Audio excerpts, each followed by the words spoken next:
Hi, guys. Thanks so much for joining us today. I am so pleased to be joined by my friend Dana Dunne, who is an animal care specialist and assistant marketing director for Reindeer Farm. Um, I love your marketing, by the way, Dana. You Thank can you. tell you're a marketing director because she's branded. She's also the spouse of a retired Marine Corps officer. I know your background, Dana, because I've read your highlight, and I hope you will all go back and read Dana's highlight. But for those who haven't, can you tell them a little bit about your military spouse journey? Yes, I met and married my husband back in 1993. He was a Aviate-B pilot, jump jet pilot for the Marine Corps, TAC pilot for 30 years. We've lived all over the world, did two PEP exchange programs, living in both England and Australia. Um, and then we moved 14 different times, and now we currently live in Alaska. Tell us a little bit about like your professional journey, either when you guys were active duty to now, because I know that you prioritize family, and so that meant that sometimes you were not working. Yes. I wanted to be a zoologist when I was a young child, and my mom told me I would be broke and not have a job, so that I needed to go get a teaching education so I could do whatever I wanted to do. So I did that. And then we had children. And so as they were growing up, I did a lot of substitute teaching and stuff so I would be available to the kids. The first 7 years that we had children, my husband was deployed to war multiple times. This is in the mid 90s, 2000s. Um, and I volunteered at the Whistle Stop at Cherry Point, managing it off and on. Every time we were stationed there, I was part of the Whistle Stop for over 30 years. And then we kept moving, taught at the Cornerstone and the Commander's courses back in those days. Really, really enjoyed the old days of taking care of all the spouses and the families and stuff. And after he retired, we moved to Alaska, and I decided it was my turn, and Right. had some neat, interesting opportunities. So tell us a little bit about what you do now. So what I do now, as you can see, my face is glowing. Um, When we were starting to move to Alaska, my daughter had a young friend who had come up to Alaska to run in the running of the reindeer, which is a part of the Ferrande and the ceremonial start of the Iditarod. If you don't know what the Iditarod is, it's a 2,000 or 1,000-mile race across Alaska. It was meant to deliver penicillin to save villages way back when. Well, they have this big event that's a Toys for Tot fundraiser where they take about 4,000 individuals and they run through the streets of Alaska to make money for the Marine Corps and give it to them. Well, when I saw that picture, I said, well, I'll be doing that. I guarantee it. And I won't be running with the reindeer. I will be handling the reindeer. Mind you, I had no idea where these reindeer were, no idea how to actually do it, but I was determined to find it. I had grown up always having horses, working cattle, doing all that stuff. So there's always been a passion for animals. And I got up here, I located where the running of the reindeer came from. I signed up to their Facebook page and started watching and seeing what they were doing and who they were. Well, I went and visited the farm and I was like, oh, wow, this is pretty amazing out here. And they looked for volunteers to help halter break and train the baby reindeer to get them ready to go do this event. Well, so I volunteered immediately. Now, this is January in Alaska that we start halter training them. Wow. It's cold. It's very, very cold. Um, but the baby reindeer are a lot like baby colts. I had done a lot of that stuff through the years. Um, we did the event, and about 2 weeks after the event, I got a call from Lauren Waite, who she co-owns the Reindeer Farm, and she asked if I wanted to work for them. Now, we were already retired once. I hadn't really worked in a long time. And I said, well, can I just volunteer? And they said no, because of the insurance policies, because it is wild animals that I needed to be an employee of the farm. And so I had to think about it. And I was like, well, I'll give you 2 days a week if you let me just ease into it and see what the commitment is. And 2 days turned into 3 days. And, in the summer, I still work just about 3 days a week, but I'm always willing to come in on any other day. And it's just parlayed into something that I'm so proud of, that we have a farm family out there. We call ourselves the Farmly. And my life is so full every day with interaction from them, interaction with the guests that we have, and of course, the handling of all of the animals. That's so cool. And it's so typical military spouse, right? Like you're like, no, no, please don't pay me. Let me just volunteer. Exactly, exactly, exactly. Like My kids like to say I'm net positive because they're like, Mom, you'd pay them money to do this stuff. And it's then she's not hilarious. wrong. She's absolutely right. So thank goodness you ran into like an employer who's like, no, no, you need to be paid what you're worth. So Yeah. we pay, but it's so typical military spouse. Like, no, no, no, let me just do it for free. But all, you know, all day long. Still do it. Still the same girl doing it. Yeah, it's pretty good. you're not alone, sister. Yeah, So, right. like when we started these military spouse highlights, I knew I wanted to reach out to you because I knew that the pictures you shared were going to be spectacular and they do not disappoint. So, I'm telling you, if you have not seen Dana's highlight online, go see it, if not just for the pictures. Yeah, So, it's great. and one of the other reasons I wanted to talk to you is because you guys live in Alaska. And that is, we don't hear from a lot of people who get to live in Alaska or Hawaii. And because, one of the toughest questions for folks separating or retiring from the military lifestyle is, where will you live? I mean, I think it's hilarious because, like, everybody's always prepared financially, they're always prepared for everything else. But you ask them where they're going to live, and they just kind of deer in the headlights, like, oh, I don't know. So, how did you guys settle on Alaska? Well, that's a terrifying statement. Like, where are you going to live? What are you going to do Right. next? And, my husband did the executive taps twice, once 2 years ahead of time, and then did it again when he was getting ready to retire. And we knew that the courses show that people move several times from when they do their retirement, that most people don't just pick one place and say, here's where I am. That's where I want to stay. I knew I didn't want to go back to Texas. I love my family, but I haven't lived there since I was 17 years old. Um, we weren't really sure what to do, but he got a follow-on job that required us to stay in North Carolina. Mhm. So when that happened, hang on one second.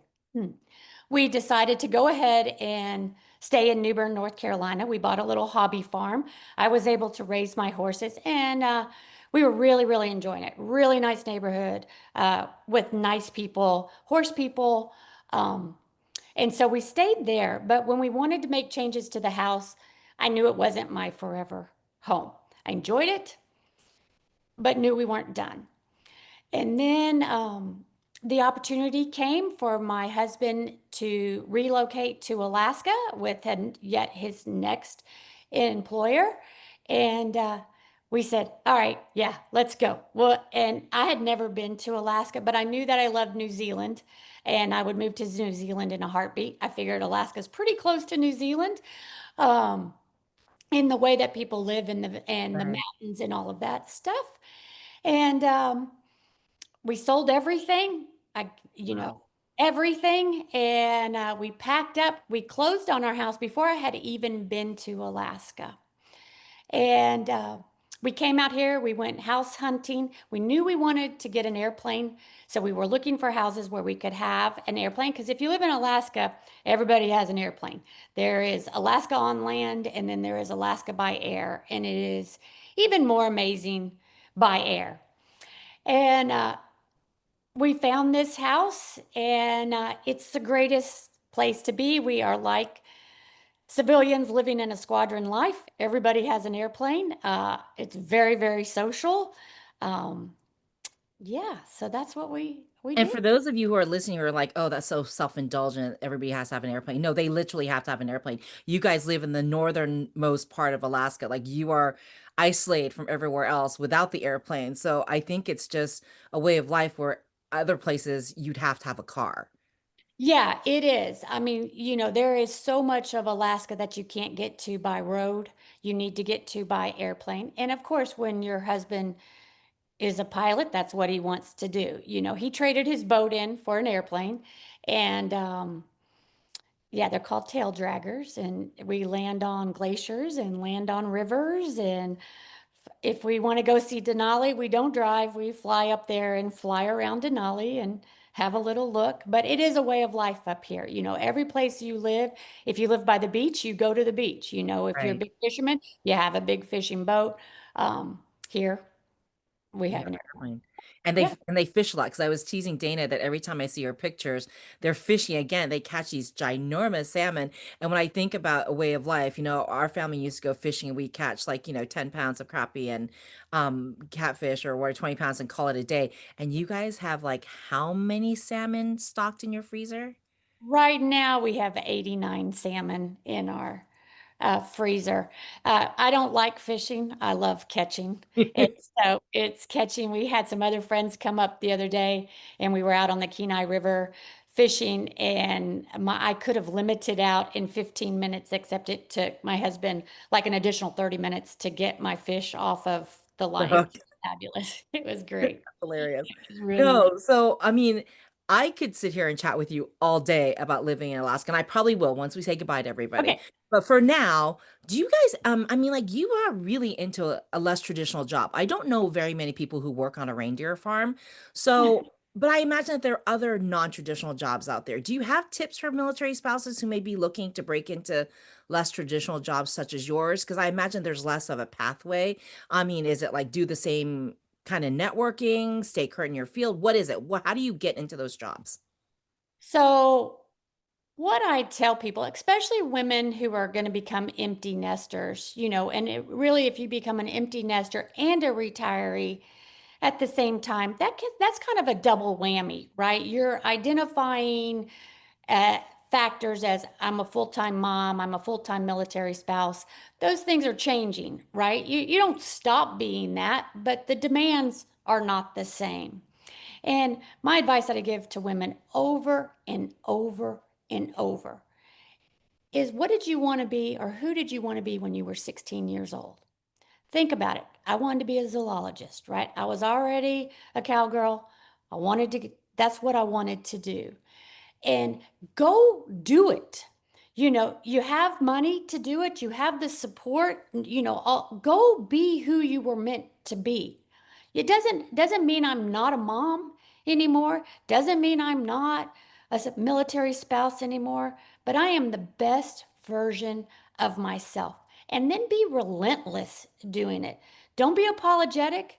Your hubby, he'll step up. If you are married to the right spouse, they will shine as you shine. Just like you were so proud of all of their accomplishments, they will then become proud of seeing you because at one point you were that girl that wasn't a mom and that wasn't a military spouse, and that is who they fell in love with. So go be her. I love it. And I Yeah. also love what we were chatting about how in retirement the roles have changed a little bit for you and Yeah. TJ. And so and we were not commiserating, but we were sharing with each other because there have been some really pleasant surprises about retirement. Like I think when you're in the military lifestyle, you're like, oh my God, I can't even imagine life outside the military. Like, what's it Right. going to be? And one of the things I had not anticipated was how the dynamics within the marriage would change. Tell Yes. us a little bit about that. So, well, my husband's always been my best friend, and we've always been the four of us. We are the core family, and everybody else is an extended family. But as we changed and when we came up here to Alaska, because I was already being my best 16-year-old self, I was already competing at an elite level, sorting cattle, working cattle, doing that kind of stuff. And he was fearful that I was going to give it all up and Mhm. come up to Alaska and be miserable. He and my dad also, they were terrified. And I said, I got this. Give me a year to figure it out. And we moved up here and I started taking these different opportunities, which then required him to change a little bit because I wasn't always around. And I wasn't always interested in making dinner or being the homemaker 100%. And so he stepped up. He now will make dinner when I'm out at work. He, when I say, oh, I'm sorry, I'm going to miss this, out of habit, he's like, don't worry, go be yourself. And if I come home and I've been outside and it's, -15 and I'm really cold, he'll meet me in the garage with a glass of wine and have a hot bath ready for me and dinner on the stove, usually salmon, because we got a lot of salmon to eat. That's how you get to eat your salmon. Yeah, right. And so he'll have it all ready instead of begrudging that I've been gone and not been his playmate for the day. It also gives us a nice chance. He loves to fish. He loves to fly fish. So he can go fly fish all day. I mean, I'm not the one left at home, because for our whole life, it was very easy, our whole relationship, for him to leave me at home because that's the way the roles were. Right. And yeah, now, like I was telling you, he has an opinion on how the dishwasher is loaded. So I just stepped back. Ladies, if your husband wants to take over responsibilities that you thought were Have so at it. important, have at it. They can make dinner, they can load the dishwasher, they can do the laundry. And it's amazing when you show them where your stuff goes, they can figure it out and put Yeah. it in there. So it's No, been I a love it. real nice readjustment and setup of our relationship. And one thing my husband likes to do is, because I do have pretty epic pictures every day, because that's life, right? Compared to what the most people have. And so he puts them as his screensavers. And so Mhm. when you ask me for some pictures, he just downloaded the pictures because in his job, lots of people also have the opportunity to come to Alaska and they're like, well, what does your wife think about it? And he'll go, she likes it more than I do. And he just scrolls through it. So And TJ's a pilot yeah, in this life. TJ is a The pilot. pilot. Yeah. And so other guys that are with the same company that he is in or with, um, they're scared. Their wives are scared to move up to Alaska. And don't be scared. We've got this. As spouses, we know what it's like to move. Um, you do it, and like I was telling you a lot of times women are scared when they're retiring, and they're scared when they're becoming empty nesters. Nobody's going to make you happy. Your husband's not going to make you happy. Your children are not going to make you happy. You have to choose to be happy, and you have to figure out how you're going to be happy and go get it. And then for those of you that are still at home, still with children, still active duty, I was talking the other day. Yeah, I see a lot of stuff on social media about, well, marriage is supposed to be 50-50. Well, that is 100% not true. And those of us that are seasoned wives, we definitely know this is not true. And I hope the young wives realize the ultimate goal is to collectively make 100% as a couple. Because sometimes somebody has to give 80% because the other person only has 20% to give. And that can come in their available mental space, their life things that are happening, if somebody's sick or they're deployed or just the pressures are too much. The other's got to pick up the pace and help and cover. And in some families, maybe it's a child that takes in part of that percentage as well. You have an older child who helps or whatever. So my sister says, y'all are the happiest family I've ever seen, or the most positive people I've ever seen. And that's because we collectively all make it 100%. And if not, we stop, we pause, and we remember, keep the main thing the main thing. And we're the main thing. That doesn't mean you're going to do childcare while I go run off and have, a career or whatever. I mean, it changes and it always is evolving. It is what you thought when you were 20 years old is not the reality at 30, not the reality at 40, and at 50, it's even a different Right. reality. So you go, Constant you change. do it. Yeah. Yeah, the only thing that's constant is change, right? Is that saying? Absolutely. And, to not change, how incredibly boring. I mean, to me, you want to torture me, tell me I have to live in the same spot forever by my family, and that's all I did. Never gonna happen. Never gonna I happen. don't ever see that happening in your future either. Uh, uh, Airplanes fly. Just jump on the airplane. I'm jumping on a plane on Sunday to go to Dallas. That's Um, very cool. yeah, you just head home and do what you do, and then you come back. Oh, I love it. Thank you so much. So Dana in her retirement is also a military mom. So it's not like she can't ever leave the military lifestyle. So she's now mentoring her young daughter who is well, I say a young spouse, but her husband is a major select. So congratulations, not so Yeah, young, thank but you. no, I love it. And thank you so much for the conversation. I've loved hearing from you. And like I said, we're going to continue our conversation after you Okay. guys are gone. So I'm just going to say thank you. And thank you so much for joining us today. And thank you to our friends from USAA for making this conversation possible. And I will see you here next week. Bye, guys.